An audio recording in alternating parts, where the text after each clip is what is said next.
Welcome back. If you've just joined Joy News, this is News Today. The Institute of Economic Affairs, IEA, has called for a fiscal responsibility law to entrench fiscal discipline in the country's budgeting system. For the IEA, Ghana's bad records in respecting fiscal deficit targets and overruns can only be dealt with by law, and to also ensure the 6.9% deficit target for 2015 is achieved. The IEA, while addressing the media on the 2015 budget, commended government for a budget that seeks to stabilize the economy, a move they believe the country needs with the current difficulties. But the IEA cautions of difficult times ahead for Ghanaians with a stabilization budget. Whenever you have to consolidate, you have to stabilize, there will be costs, because the government, you can see that they have to raise taxes. Some people to affect those who are going to pay the taxes. They're going to probably have to phase out consumer subsidies. This will affect, consumers. There is the issue of freezing, employment, net employment. It means that those who are unemployed and waiting, for the opportunity to get a government job will have to wait. And this will affect them and also their families. The IEA says although the budget targets a lower deficit of 6.5% of GDP for 2015, there is a need for a law to entrench it. Now, as a country, we don't seem to be able to discipline ourselves and then keep to our, targets. So what we are proposing is that maybe what we need is some kind of law, that stipulates that the government can't, when they set the target expenditure, they have to stick to it. There are various rules that you can adopt. One is called budget balance. In other words, you spend just as much as you raise revenue for. So you set that target. Or maybe you can relate it to debt, that will achieve some kind of debt ratio. So the law will try to entrench fiscal discipline in the sense that we'll then be able to, adhere to the targets that we set, but it's backed by law. And therefore, if you go against the law, there should be, some sanction. For Dr. John Kwache, although the budget is realistic, it is not ambitious enough. Well, inflation, for instance, we are almost at 17%. So when we set 11.5% for next year, it looks realistic. But I was making the point that since it is going to take us until 2017 to return to the inflation level where we were at 2012. That's why I'm saying that maybe it's not ambitious enough. It's realistic, but it's not ambitious enough. I'm also disappointed by the fact that our growth targets are also, so low. But maybe the realism is that because you are stabilizing and government is not going to pump enough money into the economy, investment will be low, and then also maybe our commodity prices, we are predicting that they may not do that well. So that is why maybe the government is targeting this lower rates of growth. But low growth means that it affects the citizen because our incomes are not going to increase as much as they should. The IEA has also commended the creation of the Exim and the Ghana Industrial Banks, but questions how these banks will be funded. Abigail Adamakwenchi for Joy News. Ghana consumes an average of 225,000 metric tons of meat annually, and domestic production constitutes only 30%, while poultry imports alone constitute 80% of the total meat imports. My colleague Matilda Wemega has been finding out from the public which poultry product they prefer, local or foreign. I prefer the local fowl, in the sense that the local fowl are healthy and they are nutritious too. But for the foreign ones, I watch a documentary on the television, how they even kill them, and then at the same time, the way they pick them from the dustbin and the rest. That's the reason why I don't prefer the foreign one. The local ones are expensive, but they take good care of them. Especially they give them the local food here, so that is the reason why I prefer that one. The issue is if you grow the chicken industry in the country, then we can rely on it. and use it, because that will help the economy to grow. But here is the case, we are not helping the local industry of the chicken or poultry farmers to grow. So in this case, we have to resort to the import for us to feed on. So I will entreat the government to rather help the industries, especially the poultry farmers, to grow that industry for us to get more chicken and feed on. Other than that, we have no other alternative than to resort from the imports from outside. For the foreign ones, you don't know how many months or years they've kept in the fridge, you know. And I believe the local one, you kill yourself and clean it yourself, you know that at least is the correct one and it's a genuine one as well. But it's like the foreign one, before they get in here, you know, it's been so long on the sea. But with the local one, it's fresh. You just catch the fowl, you kill your own fowl, and then you use it. It's healthier than the foreign one.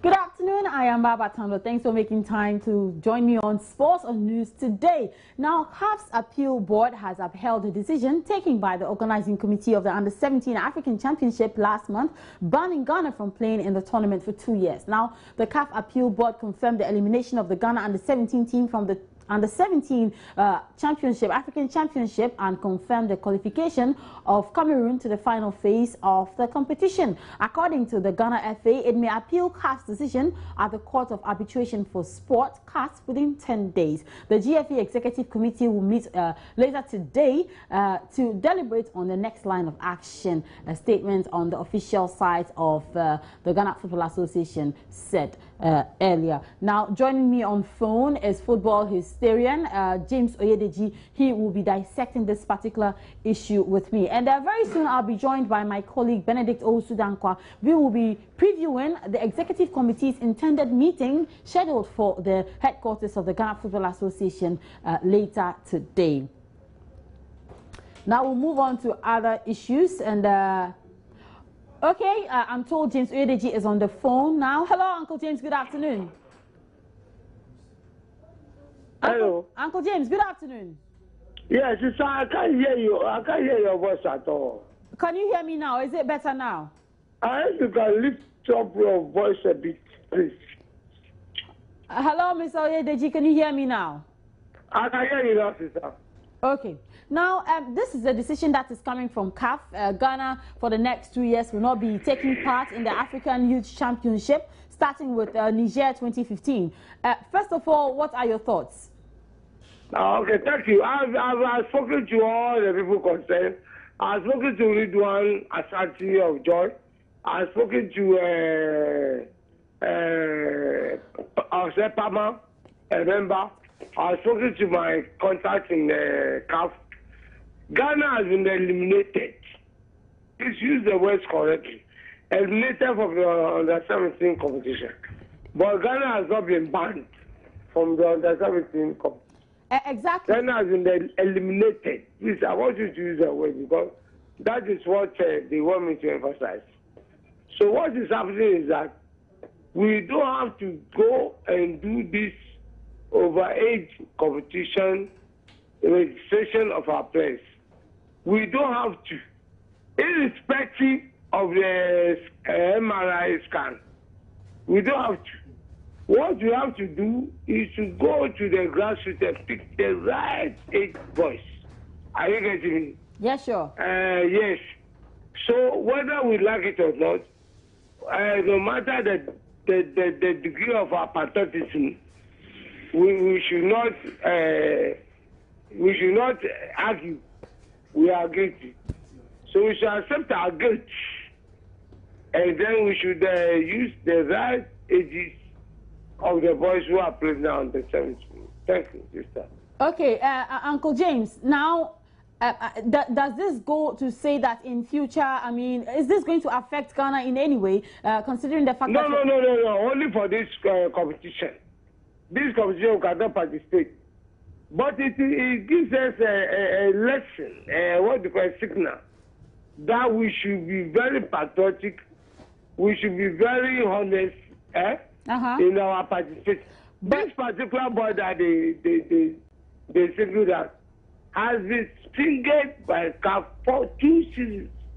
this particular boy, I'm telling you, he has been on the, what you call the searchlight of a searchlight of CAF for over 4 years. Uncle James. They know him. Hello, Uncle The James. boy has been, he has been over age, not this year, but the past 4 years. Uncle James, do I'm you think... telling you the truth. Hello, Uncle As James. a Ghanaian, I know the boy is over age. Thank you, Uncle James. But do you think that it will be necessary for the Ghana Football Association to further proceed to the Court of Arbitration for Sport to appeal this situation, to appeal this case, actually? The truth is that we as a nation, sister, you listen to me. Yes, I am. I respect you a lot. We as a nation should know that we are not being faithful. That's all. Okay. So we that are not being sincere. So that if it won't you be want to know necessary. the sincerity, talk to Uncle Ben Kofi. Uncle Ben Kofi is the head of the technical committee of GFA. He will tell you that if a boy or a girl, you reduce your age, then you are denying your younger brother or your younger sister from playing the correct age competition. I'll finish. Uncle James Oyedeji, thanks very much for your time. And I've been joined in the studio by my colleague Benedict Osudanko. Benedict, it's been quite a while. We haven't seen you on TV. Yeah, it's been quite a while and it feels good to be here. Oh, sure. Benedict, you did a documentary on age cheating in Ghana, quite recently, and you've received rich reviews about it. Now tell me, what is the current state of age cheating in Ghana? Well, as Uncle James said, we've not been sincere with ourselves. You look at what happened to Nigeria at the last edition of the Under-17, and even Ghana, to the extent that we had to drop some players when the MRI came, and with the current happening, we've just not been sincere to ourselves. Well, if truly we cheated with Isaac Chum's age and CAF is basing on this one to ban us, then probably I don't see the need why we have to even go and appeal. We appealed, and now the decision is that CAF has upheld their decision, and they have to disqualify Ghana. Yeah, to eliminate us. It's not a ban. I think we should get that. We need to get it right. Yes, exactly. Yeah, it's not a ban. They have just eliminated us from the tournament. Well, which means that it's quite on a lighter note, and then we can play in the qualification to the 2017 edition. Yeah, probably. But that's what CAF is going to do now. After if everything is done now, the Ghana football they appealed, and that decision has been overthrown. So what is going to happen is if the Football Association decides not to go to the Court of Arbitration of Sports, then now CAF will sit down and look at whether a ban, let's say a 2-year ban for the junior teams, that's going to include the Under-17, Under-20. If that happens, then fine, it means we're not going to play in the next edition of the tournament or even participate in the qualifiers. But for me, I think we've not been sincere to ourselves, because if you look at, during my documentary, I spoke to some coaches and even footballers who, admitted that... And agents. And even, agents as well. You speak to a footballer here in the country, and we don't have to be hiding some of these things. Exactly, and talking about that, since Senzo Meyiwa, the South African footballer who was shot, he was actually a twin, and his twin brother died when they were in grade 2, and he was also shot, unfortunately, just this year. And because of this age cheating claim, his father has had to go and have his tomb removed from his grave. The thing is, it's not only about Africa. Okay, when you talk about age cheating, it's Africa and also in South America. Even the Europeans, they cheat. Yes. So it's a phenomenon that they are trying to wipe it out. That's why now FIFA has brought out a new mechanism away from the MRI. Now they are trying to, implement other things that can help eradicate this, because it's killing our game. Exactly. Look at players that played in 1993. What are they? They're all missing. We can talk about even current players. Benedict, you have gone too far to 1993.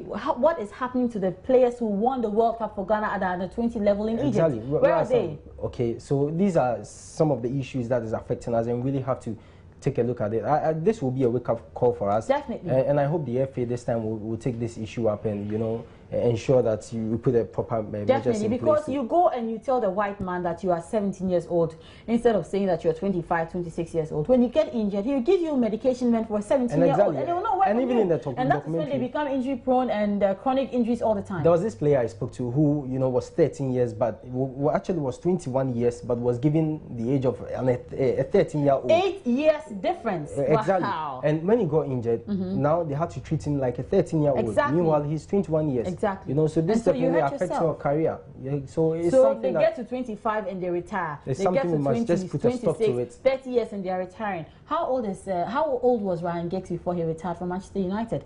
Well, I mean, Steven Gerrard is still playing. Yeah, he's still playing at the age of 32 and he's very active. Exactly. Some of our players 30, 29 years. How old is John Mensah? Is he still playing? Well, you brought me yet. Let's move on. The Executive Committee of the Ghana Football Association, actually, it is the Ghana Football Association that will be holding a press conference later this afternoon at its headquarters at Ridge. And a lot of issues are expected to come up over there. Benedict, let's do a quick preview to this particular one. I mean, what are some of the things that we expect to be said at the press conference this afternoon? Well, they will talk about the recruitment of the coach. That's Avram Grant. Definitely, he's the coach. But, you know, they had to report to the Ministry of Youth and Sports for them to also, you know, bring the idea as to the way forward in the appointment of the coach. So what's going to happen this afternoon is, after the meeting, they will come and, you know, they're actually going to organize a press conference where they will tell the media when Avram Grant will be unveiled as the coach of the Black Stars. Okay. They're also going to talk about whether the Football Association will appeal the ban again. This time we'll proceed to the Court of Arbitration of Sports. And also we'll talk about other football matters like the appointment of, you know, heads of management committees, because Mr. Yantichi now, it's all known that he has stepped down. He wants to step down. He has stepped down as the coach, as the chairman of the Black Stars Management Committee. So we'll find out. And we are picking up signals that George Free, who used to head under 20 side. 20, yes. So it's at this meeting that we'll get to know who, you know, takes over from Mr. Nyantichi as the Black Stars Management Committee. And we're going to know who also will constitute the Executive Committee, and we'll also get to know the Emergency Committee, the Media Committee, and all of that, the Medical Committee. And they'll also brief us on the league, you know, the league delay. Initially, the FA came out that they were going to, you know, put a 3-man committee to together to put a propose a competition to keep keep the clubs active whilst they fight Kim Faisal in court. So we'll get an update on that as well. But Benedict, are we expecting a lot of changes in the various management committees? Well, probably not as I anticipate.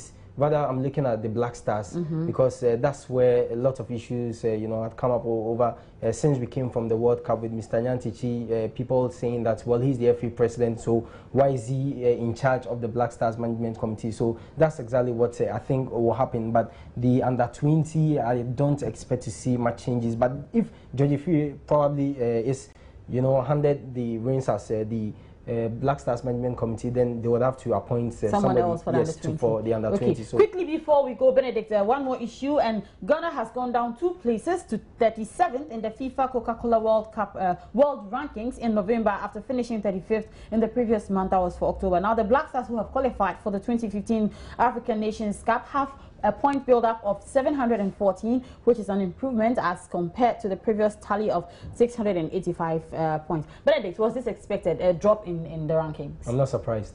Why not? You look at our run in the qualifiers, wasn't too impressive. Yeah, wasn't too impressive. Even we managed to qualify on top of our group, but it wasn't too impressive, so I'm not surprised. But at least the good news is that we still maintain our position in Africa. We are 5th. Yes, and then we did a better point build-up from 685 to 714. Yeah, that's the good news. At least we are still 5th in Africa. Is there a bright future for the Black Stars? Of course, there is. There is a new coach coming. Obviously, players are going to be called in. And what's your expectation of Avram Grant?